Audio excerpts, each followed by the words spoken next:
কোথায় ওই অঙ্কুশ গুড্ডিমা কোথায়?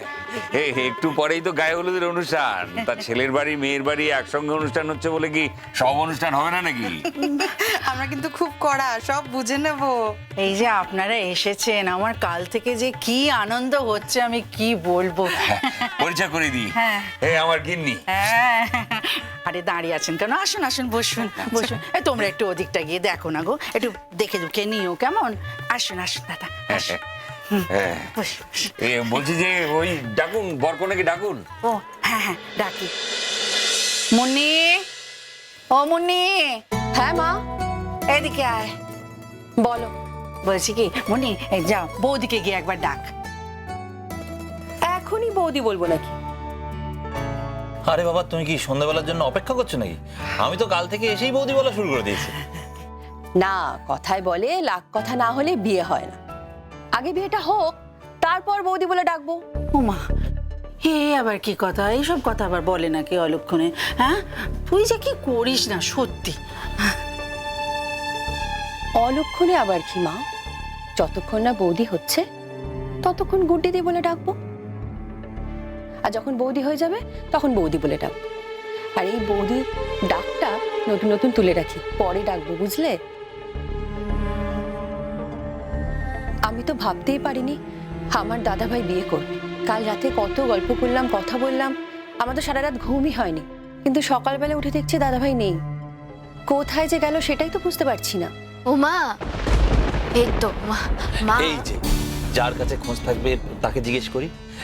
বলছি একটু পরেই তো বাড়িতে সব লোকজন আসবে। এই শুনলাম তোমার ওই দুই দেওরও নাকি আসছে। তাই নাকি? হ্যাঁ। কে বললো? আরে মার কাছে ফোন এসেছিল।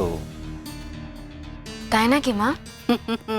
একদম ঠিক, আসছে তো, একেবারে ফুল ফ্যামিলি নিয়ে আসছে। আরে বাবা, না এসে পারে? হ্যাঁ, আমার অঙ্কুশের জীবনে এত বড় একটা ঘটনা ঘটতে চলেছে, সেটা তো ওদের নিজের চোখে দেখতে হবে, চক্ষুকর্ণের বিবাদ ভঞ্জন করতে হবে, তাই না? কতটা সত্যি কতটা মিথ্যে জানতে হবে তো।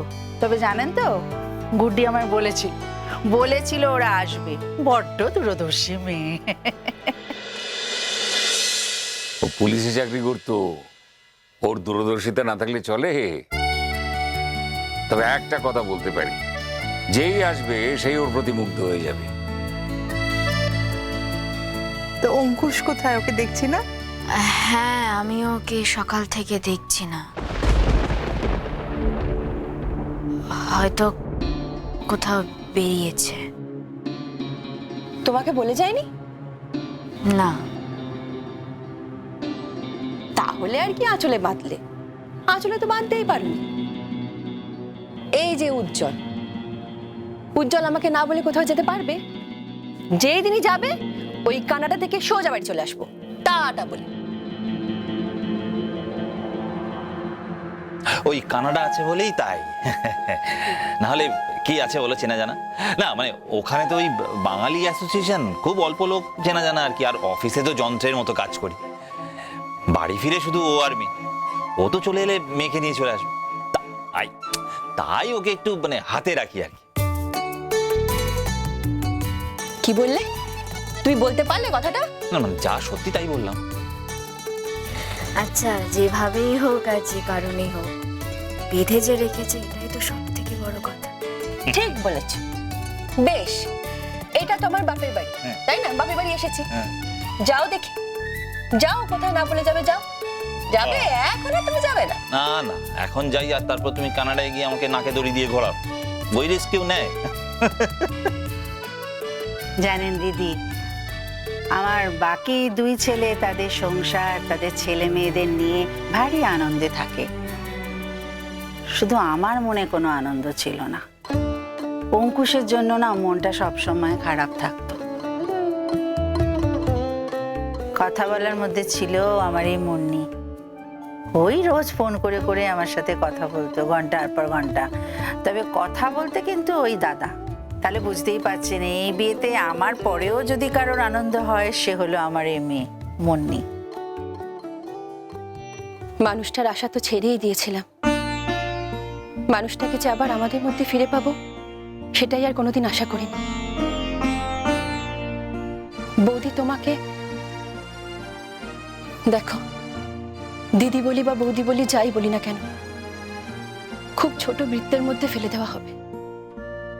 তুমি এসবের অনেক উপরে বৌদি। তুমি সেই মানুষটা, যেই মানুষটার জন্য আমরা আবার আমাদের দাদাকে ফিরে পেয়েছি। এখন তোমরা দুজনে সারা জীবন ভালো থাকো, আমরা সেটাই চাইবো। ভালো থাকতে তো সবাই চায়, আমিও চাই। আর একজন তো কাল থেকে কোনো কথাই বলছেন না আমার সঙ্গে। আসলে ওই আংটি কেনার ব্যাপার নিয়ে একটু ওই মান অভিমান হয়তো রাগ হয়েছে।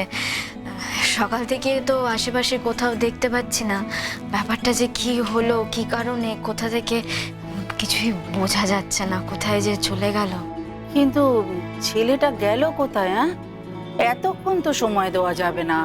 হ্যাঁ, আমিও তাই বলছি। আরে গুড্ডি, ওকে একটা ফোন কর না। আমাদের কাছে তোর ফোন নাম্বার নেই, তুই একটা ফোন করে দেখ। আমার কাছে অবশ্য নাম্বার আছে, কিন্তু তাও ও গুড্ডি, যাও মা, তুমি একটা ফোন করো, যা ঘরে গিয়ে একটা ফোন করো। মা, আমি বলি কি, তোমার কাছে তো ফোন আছে, তুমি একবার দেখো না মা, ফোন ধরে কি বলে। তো তুমিই করো। ও, আমি করব? ঠিক আছে, আমি দেখছি।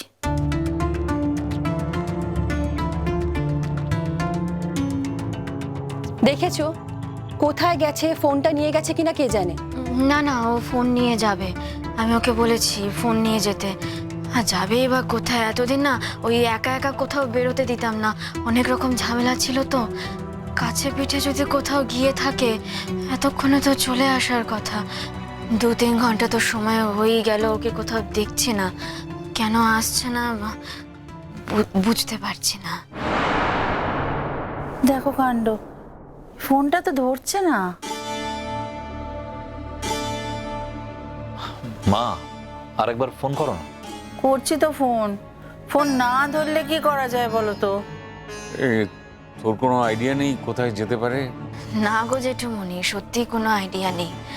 আইডিয়া থাকলে কি আর এখানে দাঁড়িয়ে থাকতাম? খুঁজেই ফেলতে পারতাম। তাছাড়া এখানে তো তেমন কোনো যাওয়ার জায়গাও নেই, কোথায় গেছে জানি না। না বাজারে বা কোনো না না, এত সকালে তো বাজার কিছু খুলবেও না, আরও যাবেও না, কারণ সবই তো হয়ে গেছে কেনাকাটি, আর তো কিছু বাকি নেই, তাই না? তাহলে জলজান্ত ছেলেটা গেল কোথায়? জানি না, বুঝতে পারছি না। তুই এটা ফোন কর তাহলে। যদি ফোনটা ধরারই হতো তাহলে মায়ের ফোনই ধরতো। ফোন যখন একবার ধরেইনি, তখন আমি ফোন করলেও সেই ফোনটা আর ধরবে না। ফোন ধরছে না মানে ইচ্ছে করে ধরছে না তা তো নয়, হয়তো খেয়াল করেনি। মানে রাস্তাঘাটে ফোন বাজলে অনেক সময় বোঝা যায় না। সবাই তো আর তোমার মতো না যে ফোন আছে অথচ ফোনটা খেয়াল করে না। রাস্তায় বেরোলে নাকি ফোন শুনতেই পায় না, তাই চিন্তা করি বলেই তো ফোন করি। তা ফোন নিয়ে লাভটা কি যদি শুনতেই না পাও? আরে বাবা, আমাকে নিয়ে কথা হচ্ছে কেন এখন? আমরা তো কথা বলছি অঙ্কুশকে নিয়ে নাকি।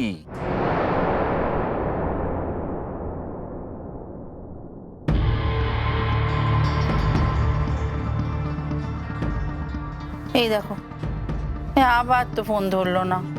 কি মুশকিল, কোথায় গেছে? ফোনটা আদৌ নিয়ে গেছে কিনা? আর যেখানেই যাস না কেন একবার বলে তো যাবি। আরে কাউকে না কাউকে তো বলে যাবি, তাহলে তো চিন্তা হয় না। এবার এলে তুমি একটু বকে দিও তো মা। আমি ওকে বকবো? তুমি বকবে না তো কে বকবে বৌদি? তুমি আমার দাদাকে আবার সংসারী করে তুলেছ। তুমি জাদু জানো, তুমিই পারবে। এই তো কাল দাদার সঙ্গে আমি কত কথা বললাম, তুমি দাদাকে একেবারে একজন অন্য মানুষ করে তুলেছ।